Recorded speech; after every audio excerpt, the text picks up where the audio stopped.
আমি কাজ করেছি, আমার মতো করে চেষ্টা করেছি, দায়িত্ব পালনের চেষ্টা করেছি। কতটুকু করতে পেরেছি সেটা ঝিকরগাছা উপজেলাবাসী ভালো বলতে পারবে। আর মানুষ বিদায়ের দিন সবাই খুব ভালো ভালো কথা বলে, কেউই খারাপ কথা বলে না। সুতরাং এখান থেকে চলে যাওয়ার পরে মানুষ যেটা বলবে সেটাই হলো আমার অর্জন। যদি ভালো কিছু বলে সেটাই অর্জন, যদি খারাপ কিছু বলে সেটাও আমার অর্জন।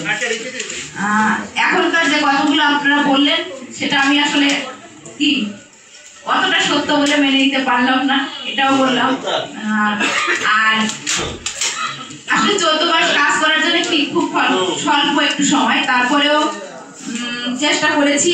তবে আন্তরিকতার কোনো ঘাটতি ছিল না। কিছু কিছু সময় দায়িত্ব পালন করতে গিয়ে খুব কঠোর হতে হয়েছে, অনেকের ক্ষেত্রে অনেক বকাঝকা করতে হয়েছে, অনেক সময় অনেককে কি মিষ্টি কথা বলেও কাজ করতে হয়েছে। সব মিলিয়ে চেষ্টা করেছি, এটুকু বলতে পারবো। আর আমাদের চাকরিতে বিদায় এটা কোনো কি মানে কষ্টের কিছু না।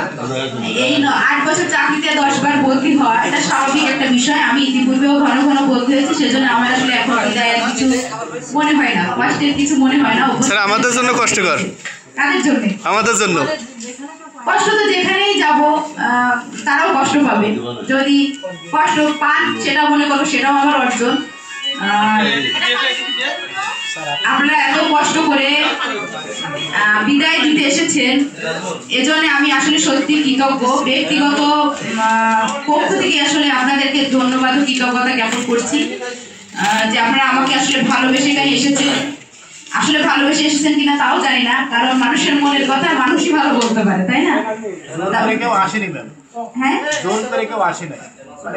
তো যারা আসলে এসেছেন আসলে যেভাবেই আসেন সেজন্য আসলে আমার ব্যক্তিগত নট কোনো উপজেলা প্রশাসন, আজ কিন্তু আপনারা আমাকে ব্যক্তিগতভাবে একেবারে সেটা যেভাবেই হোক এখানে এসেছেন, আমার ব্যক্তিগত পক্ষ থেকে আবারও ধন্যবাদ ও কৃতজ্ঞতা জ্ঞাপন করছি। আর নেক্সট যে স্টেশনে আমি যাচ্ছি আপনাদের সকলের দাওয়াত থাকলো, অবশ্যই সেখানে যাবেন। আর আমিও কি বললাম, ঝিকরগাছায় আসলে অবশ্যই আপনাদের সাথে কি